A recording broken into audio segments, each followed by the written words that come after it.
Welcome back. You're watching Live from Paris. It's time now for Media Watch. James Creedon's here with us in the studio. Hi there, James. Good evening. Now, we're still all talking about Nicolas Sarkozy. He's launched his re-election campaign. He's not been very charitable about his rival, Francois Hollande, who he's basically called a big liar tonight in Annecy. Because of that Guardian article we were talking about the other day. Because of the very thing that you were... he was obviously watching Media Watch. He was like, hold on a minute, that's a good idea. I'll just use that for my first rally.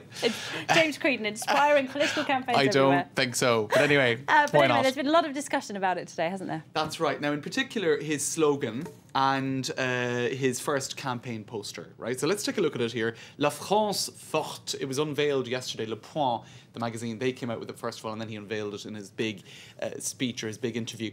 So a strong France, and you have Nicolas Sarkozy with a sort of a peaceful-looking ocean scene in the background. Except like the thing is now, every time you've got one of these ads, people troll through the references, they check the reference numbers to see if it came from a certain agency. Where is that scene in the background? It's in Greece. It's the agency. You see, and that's not a very good, reference or metaphor.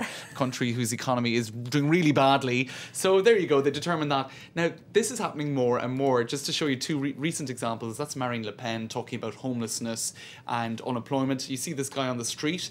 He's actually an American actor. They determined that pretty quickly once they found the reference number for the photo.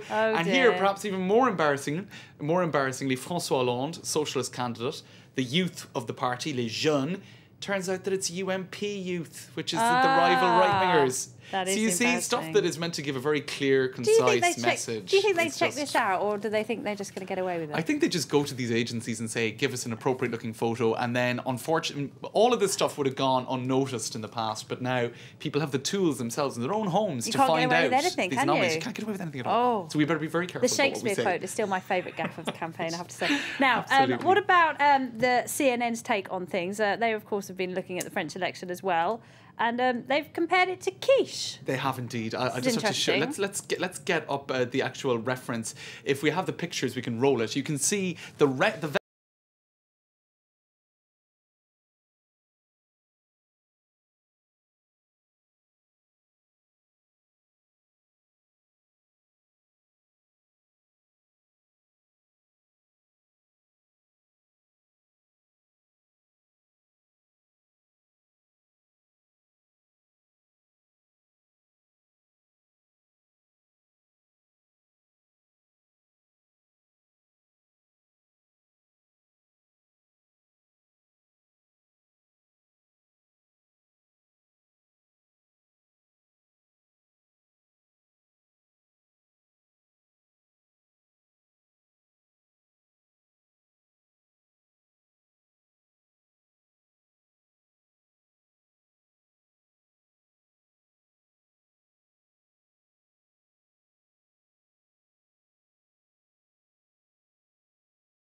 But the human rights group PETA have been accused of having tofu for brains by The Guardian. It's very bizarre, right? Because it's an organisation you would think that is extremely moralistic. It's standing up for animal rights, has no time for people who wear fur. You know, you have to be a vegan to be in any way acceptable, or at least vegetarian. Now, what they've done is they've created a very provocative advertising campaign. I'll show you the actual page, the Guardian page talking about it. And the Guardian is saying in this article, look, sex sells. You've got a lot of provocative advertising campaigns, such as this one with David Beckham on about 10 floors of Macy's in his underwear. And she says, you know, okay, look, there's a certain standard, you know, certain types, using sex and shock and all of that kind of stuff. As we can see David Beckham's crotch. Right, there you go. And you've got Pamela Anderson in Salad. There you go. Assets. That's another PETA campaign. But she thinks they've gone much too far with this ad that we will now show you again on essentially what they're doing is they're using domestic violence. All right, let's have a look. Yeah, we'll take a look and we'll explain it afterwards. This is Jessica. She suffers from BWV AKT boom. Boyfriend went vegan and knocked the bottom out of me. A painful condition that occurs when boyfriends go vegan and can suddenly bring it like a tantric porn star. Please go to bwvaktboom.com and learn to go vegan safely. Oh dear, that is pretty tasteless, isn't it? Right, now their argument is they don't have a big budget, so they have to have provocative advertising campaigns to get the viral video effect. You know, I've just helped them out, so there you go. And you know, these shock tactics do work. She pointed out in the article as well, the journalist, didn't she? She said, yeah, I am drawing attention to it, but I'm not trying to make it more popular. I'm raising a discussion here. And I think that the most important point really is that for a company with this, you know, a clear moral stance on issues, you know, isn't it a bit hypocritical really to be condoning domestic violence in some way, shape or form as part of your raising awareness campaign? Yeah, it's pretty tasteless, that one. Yeah. Not sure we like that. Red line crossed. Red line crossed. We don't like that here at Media Watch. All right, James Creedon, many thanks indeed. All right, do stay tuned because it's time now for web news, and stories today include why do dogs dislike Mitt Romney? I'll leave you with that.